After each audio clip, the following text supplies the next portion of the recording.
Hello everyone, welcome to YouTube channel RPSC bio academy. हम जो chapter discuss कर रहे थे वो था इम्यूनोलॉजी, और इम्यूनोलॉजी के अंदर हम डिस्कस कर रहे थे डिजीजेस। और डिजीजेस की अगर हम बात करें तो इस डिजीजेस के अंदर हमने देख लिया था, हमने इम्यून सिस्टम से रिलेटेड डिजीजेस देखी थी। एक हमने देखा था ऑटो इम्यूनिटी को। ऑटो इम्यूनिटी के अंदर जितने भी डिसऑर्डर्स या डिजीजेस थी वो हमने देख लिए थे। फिर हमने देखी थी इम्यूनो डेफिशिएंसी, यानी अगर हमारा इम्यून सिस्टम के अंदर डेफिशिएंसी हो जाए तो कौन सी डिजीजेस होती हैं, इसके बारे में भी हमने डिस्कस किया था। फिर हमने डिस्कस किया था हाइपर सेंसिटिविटी के बारे में। हाइपर सेंसिटिविटी या हम इसे क्या बोलते हैं, एलर्जी बोलते हैं। तो हाइपर सेंसिटिविटी एंड एलर्जी के बारे में हमने डिस्कस कर लिया था। आज हम देखने वाले हैं वो डिजीजेस जो कि एक्वायर्ड होती हैं, यानी ऐसी डिजीजेस जिन्हें हम हमारे लाइफ के अंदर एक्वायर करते हैं, अर्जित करते हैं। क्योंकि जो डिजीजेस जो हमारे साथ कोजेनाइटल होती हैं, यानी जन्मजात होती हैं, वो जो जन्मजात डिजीजेस हैं वो हम सारी की सारी डिजीजेस जेनेटिक्स के अंदर पढ़ चुके हैं। जेनेटिक्स के अंदर हमने क्रोमोसोमल म्यूटेशंस के बारे में पढ़ा था, जिसके अंदर सारे के सारे कोजेनाइटल डिसऑर्डर्स जो थे वो हमने वही कंप्लीट कर लिए थे। तो इसके अंदर जो हमारा पार्ट बचता है वो बचता है एक्वायर्ड डिजीजेस का, जिसके अंदर बैक्टीरियल है, वायरल है, प्रोटोजोन है, हेलमिंथिस है, उससे रिलेटेड डिजीजेस हम पढ़ेंगे। उसके बाद जो हमारे सिलेबस में दे रखा है एड्स एंड कैंसर, हम उसके बारे में पढ़ेंगे। जो एक्वायर्ड डिजीजेस है ये हमारे सिलेबस में मेंशन नहीं है, लेकिन यहाँ से 1 से 2 क्वेश्चन जो है वो आ चुके हैं, इसलिए हम इसको डिस्कस कर रहे हैं। इसके ऊपर हमारी 2 से 3 क्लासेस लग जाएंगी। तो अगर आप चाहते हो कि आप एट द पॉइंट पढ़ना चाहते हो तो आप इस चीज को स्किप भी कर सकते हो, क्योंकि हमारे सिलेबस में ये मेंशन नहीं है, लेकिन क्वेश्चंस जो है वो आए हुए हैं। इसलिए हम डिस्कस करने वाले हैं और हम स्टार्ट कर रहे हैं एक्वायर्ड डिजीजेस के बारे में।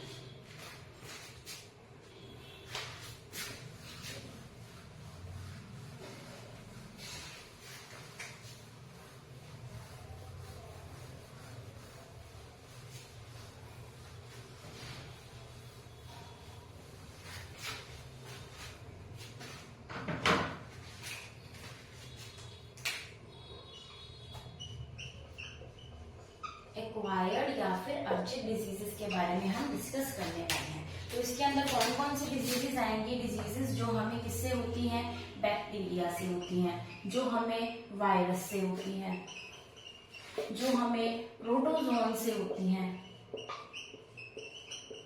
एंड जो हमें हेलमिंथिस से होती हैं। जो हमने हेलमिंथिस पढ़े थे उन सब से होती हैं, जैसे कि राउंड वॉर्म है, टेप वॉर्म है, ये सारे कौन होते हैं? हेलमिंथिस होते हैं, यानी प्लेटी हेलमिंथिस एंड एस्केलमिंथिस से रिलेटेड। तो जो हमने वहां पढ़ लिए थे हम उनको बारी बारी डिस्कस नहीं करेंगे, हम इन सब चीजों के बारे में पढ़ेंगे। और आज का हमारा जो टारगेट रहेगा वो रहेगा बैक्टीरिया, यानी बैक्टीरिया से होने वाले डिजीजेस के बारे में पढ़ेंगे। इसके अंदर हमें क्या पता होना चाहिए? हमें नेम्स पता होने चाहिए कि कौन सी डिजीजेस जो है वो बैक्टीरिया से होती हैं, कौन से बैक्टीरिया से होती हैं, या फिर उन बैक्टीरिया से या उन डिजीजेस से रिलेटेड कोई एक स्पेशल इंफॉर्मेशन है जो बहुत ही इंपॉर्टेंट है, हमें वो पता होना चाहिए। हमने एक एक डिजीज के ज्यादा हमने डीप नहीं जाना है, हमें बस इतना पता होना चाहिए कौन सी डिजीजेस बैक्टीरिया से होती है, कौन सा बैक्टीरिया, या फिर कोई इंपॉर्टेंट चीज है, 1 या 2 पॉइंट्स हम वो लिख लेंगे। तो हम स्टार्ट करते हैं बैक्टीरिया से। तो सबसे पहले हम देखेंगे कोलेरा। कोलेरा जिसे हम क्या बोलते हैं? हम अपने कॉमन लैंग्वेज में इसे हैजा बोलते हैं। और इसका जो बैक्टीरिया है वो कौन सा है? Vibrio cholerae. तो विब्रियो कोलेरी बैक्टीरिया, हमें ये पता होना चाहिए कौन सा बैक्टीरिया है। विब्रियो कोलेरी बैक्टीरिया से क्या होता है? कोलेरा, या फिर जिसे हम हैजा कहते हैं। और कोलेरा की सबसे पहले वैक्सीन किसने बनाई थी? रॉबर्ट कोच ने बनाई थी। तो ये इसके बारे में एक इंपॉर्टेंट चीज आ जाती है कि कोलेरा की वैक्सीन किसने बनाई थी? रॉबर्ट कोच ने बनाई थी। और कोलेरा को ट्रीट करने के लिए ORS दिया जाता है। ORS, ओरल रिहाइड्रेशन सॉल्यूशन जो है वो कोलेरा को ट्रीट करने के लिए दिया जाता है। कोलेरा की जो वैक्सीन है ये क्या बनाया था? उसने वैक्सीन बनाई थी। किसकी? कोलेरा की वैक्सीन रॉबर्ट कोच ने बनाई थी। और विब्रियो कोलेरी बैक्टीरिया से क्या होता है? कोलेरा होता है। अब हम चलते हैं सेकेंड डिजीज के ऊपर। वो आ जाएगा हमारे सामने वूपिंग कफ, जिसे हम क्या बोलते हैं हमारी कॉमन लैंग्वेज में? कुकर खांसी, या फिर इसे क्या बोला जाता है? पर्ट्यूसिस। पर्ट्यूसिस या फिर वूपिंग कफ, जिसे हम कुकर खांसी बोलते हैं। हमें पता होना चाहिए सबसे पहले इसका बैक्टीरिया। तो इसका बैक्टीरिया है बॉर्डीटेला पर्ट्यूसिस, बॉर्डीटेला पर्ट्यूसिस। इससे हमें क्या होता है, इससे होता है वूपिंग कफ या फिर पर्ट्यूसिस होता है। और इसको ट्रीट करने के लिए जो इंजेक्शन दिया जाता है, जो वैक्सीन दी जाती है, वो कौन सी होती है, डीपीटी। डीपीटी ट्रिपल वैक्सीन हम पहले भी डिस्कस कर चुके हैं। Diphtheria, tetanus and pertussis. तो डिप्थीरिया, टिटनस एंड पर्ट्यूसिस ये ट्रिपल वैक्सीन है, डीपीटी वैक्सीन, जो इन तीनों रोगों को करने के लिए हमारे सामने आती है। डिप्थीरिया जो है वो भी बैक्टीरिया से होता है, टिटनस भी बैक्टीरिया से होता है और पर्ट्यूसिस भी बैक्टीरिया से होता है।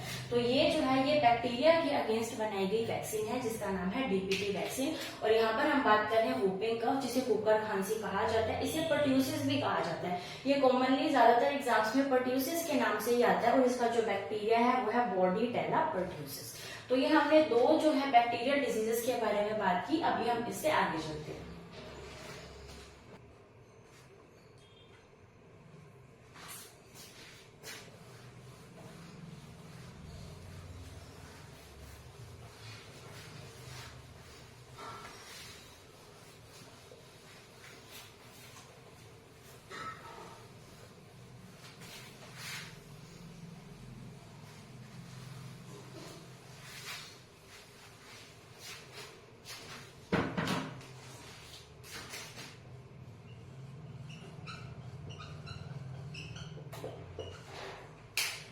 पढ़ते हैं हमारी जो थर्ड नंबर पे आएगी, जिसे बोला जाता है लेप्रोसी। लेप्रोसी को हम हमारे कॉमन लैंग्वेज में किस नाम से जानते हैं, कुष्ठ रोग के नाम से जानते हैं। और इसे क्या बोला जाता है, हैंसन्स डिजीज।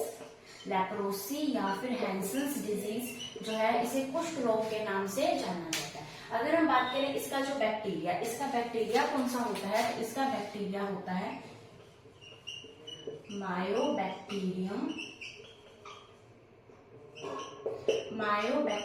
लेप्रे। तो मायोबैक्टीरियम लेप्रे से क्या होता है, लेप्रोसी या फिर हैंसन्स डिजीज हमें देखने को मिलती है। इसके लिए इंपॉर्टेंट बात है कि इसके लिए जो थेरेपी यूज की जाती है उसे बोला जाता है multi drug therapy. Multi drug therapy इसके लिए यूज की जाती है, जिसे MDT भी कहा जाता है। मल्टी ड्रग थेरेपी यूज की जाती है। उसके अलावा इसके पास ये जो वैक्सीन है BCG भी यूज की जाती है, जिसका नाम है बैसिलस कैलामिन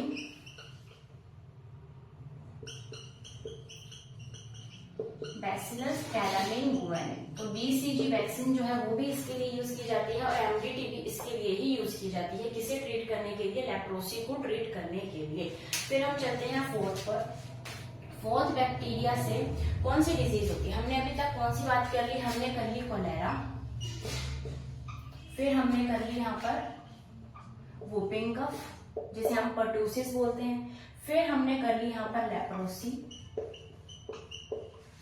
अब हम बात करते हैं प्लेग की।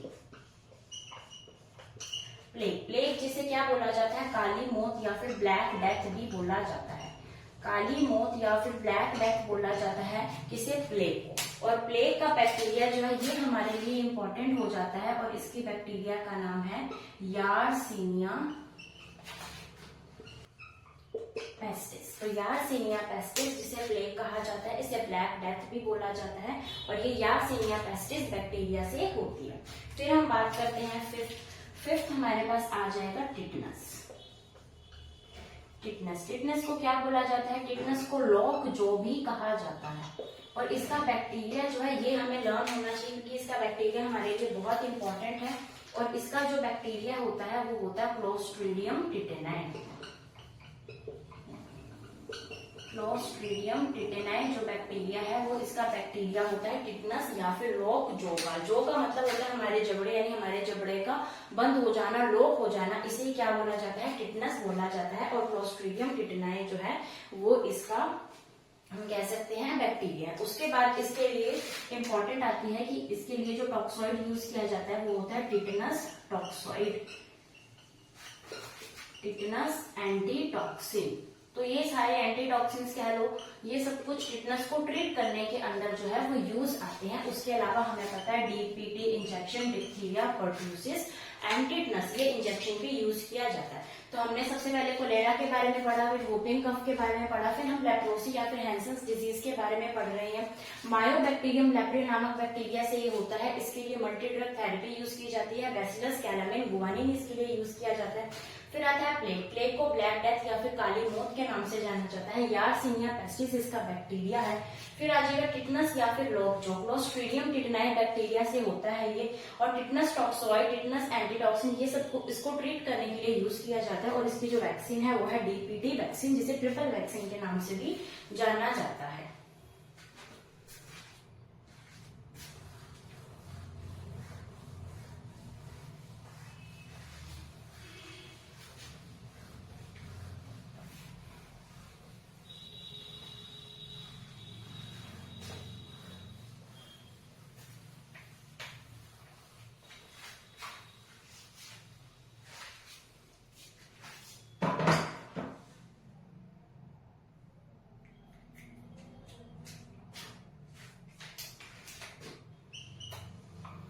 उसके बाद हमारे सामने आता है टाइफाइड। टाइफाइड का बैक्टीरिया कौन सा है? टाइफाइड का बैक्टीरिया है Salmonella typhoid. Salmonella typhoid typhoid का बैक्टीरिया है, और टाइफाइड डे मनाया जाता है 22 मार्च, यानी 22 मार्च को टाइफाइड डे होता है, ये हमें पता होना चाहिए। उसके बाद सैल्मोनेला टाइफाइड से क्या होता है? टाइफाइड होता है। अगर हम बात करें टाइफाइड को डायग्नोस करने के लिए टेस्ट किया जाता है, उस टेस्ट का नाम क्या है? Widal test. तो विडाल टेस्ट टाइफाइड को टेस्ट करने के लिए जो है किया जाता है। उसके अलावा यहाँ पर हमारे सामने आएगा कि टाइफाइड को ट्रीट करने के लिए क्या किया जाता है। तो टाइफाइड को ट्रीट करने के लिए टैब दी जाती है, जो कि है typhoid and paratyphoid A and B। तो ये एक हम कह सकते हैं मेडिसिन है, जो टैब जो है वो दी जाती है, किसे ट्रीट करने के लिए दी जाती है? टाइफाइड को ट्रीट करने के लिए दी जाती है। टेस्ट कौन सा किया जाता है? वाइडल टेस्ट यहाँ पर हमें देखने को मिलता है। उसके बाद हम बात करते हैं टाइफाइड के बाद हम बात करते हैं ट्यूबरकुलोसिस की। ट्यूबरकुलोसिस का जो बैक्टीरिया है वो बैक्टीरिया है Mycobacterium tuberculosis.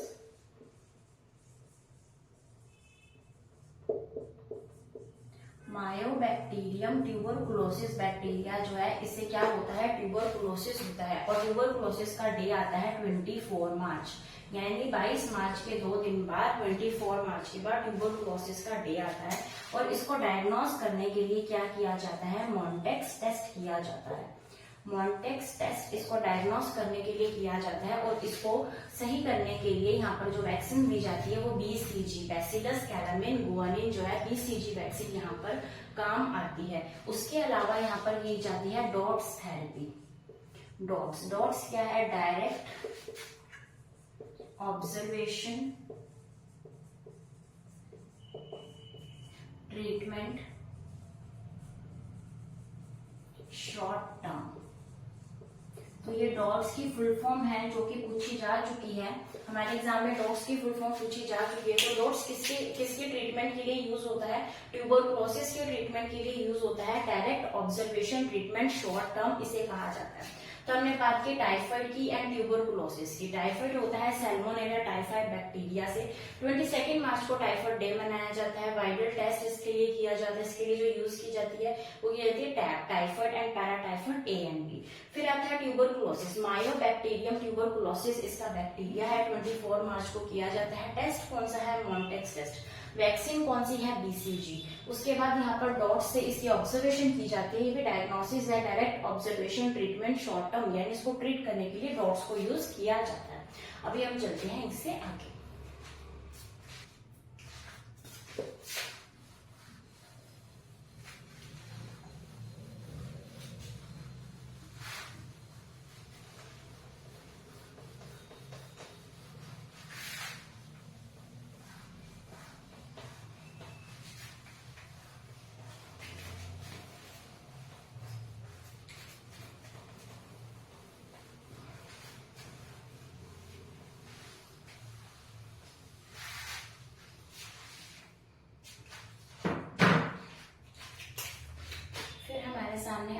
Next diphtheria. Diphtheria होता है कॉर्नीबैक्टीरियम डिप्थीरिया से। Corynebacterium diphtheria. तो कॉर्नीबैक्टीरियम डिप्थीरिया से क्या होता है? डिप्थीरिया होता है। अगर हम बात करें डिप्थीरिया को डायग्नोस करने के लिए क्या किया जाता है? शिक टेस्ट का यूज किया जाता है। तो शिक टेस्ट किसके लिए यूज होता है? डिप्थीरिया को डायग्नोस करने के लिए। उसके अलावा यहाँ पर वैक्सीन कौन सी होगी? DPT triple vaccine. तो तीनों आगे हमने टिटनस भी पढ़ लिया, पर्ट्यूसिस भी पढ़ लिया और अब हमने डिप्थीरिया को भी पढ़ लिया। फिर हमारे सामने आता है डिप्थीरिया के बाद न्यूमोनिया। न्यूमोनिया का जो बैक्टीरिया है वो होता है डिप्लोकोकस न्यूमोनिया, या फिर इसके अलावा यहाँ पर हमें देखने को मिल सकता है हीमोफिलस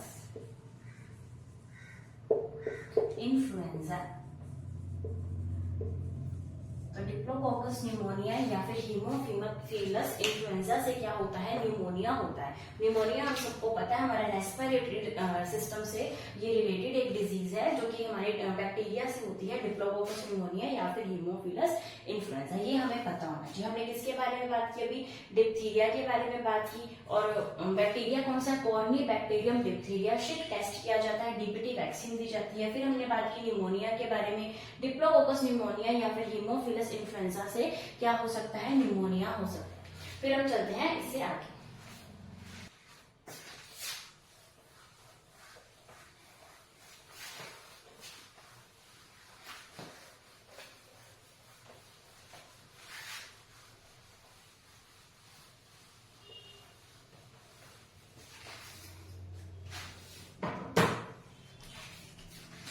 फिर हमारे सामने आता है साइफिल्स। अगर हम बात करें साइफिल्स की तो ये फैलता है ट्रैपोनीमा पैलेडियम से। ट्रैपोनीमा पैलेडियम क्या है? यहाँ पर बैक्टीरिया का नाम है ट्रैपोनीमा पैलेडियम, जिससे क्या होता है? साइफिल्स होता है। अगर हम बात करें साइफिल्स की तो साइफिल्स क्या है? एक सेक्सुअली ट्रांसमिटेड डिजीज है। सेक्सुअली ट्रांसमिटेड डिजीज है जिसका नाम क्या है? साइफिल्स। इसे और क्या बोला जाता है? साइफिल्स को बोला जाता है सॉफ्ट कैंसर, या फिर इसे क्या बोला जाता है? French pox. तो फ्रेंच पॉक्स या फिर सॉफ्ट कैंसर किसे बोला जाता है? साइफिल्स को बोला जाता है। और ये बैक्टीरिया कौन सा है? ट्रैपोनीमा पैलेडियम। फिर हमारे सामने आता है गोनोरिया। जो गोनोरिया है ये भी क्या है? सेक्सुअली ट्रांसमिटेड डिजीज है। और इसका जो बैक्टीरिया आएगा वो आएगा निस्सेरिया गोनोरिया। निस्सेरिया गोनोरिया, ये हमें बैक्टीरिया पता होना चाहिए कि निस्सेरिया गोनोरिया ही गोनोरिया को कॉज करता है। तो इसी के साथ हमारी जो बैक्टीरियल डिजीज है, जो इम्पोर्टेंट बैक्टीरियल डिजीजेज है जो कि हमने 11 डिस्कस किया है, इसके अंदर जितना भी हमने यहाँ पर पढ़ा है अगर आप उतना भी पढ़ लेते हो तो हमारे लिए सफिशिएंट है, क्योंकि ये डायरेक्टली हमारे सिलेबस के अंदर नहीं है लेकिन इनडायरेक्टली है। तो इससे जो भी क्वेश्चंस आएंगे वो इससे कवर हो जाएंगे। तो आप एक बार इसको जरूर देखें। तब तक के लिए आप वीडियो को लाइक कीजिए, शेयर कीजिए, हमारे चैनल को सब्सक्राइब कीजिए और हमारे टेलीग्राम चैनल को ज्वाइन कीजिए। Thank you.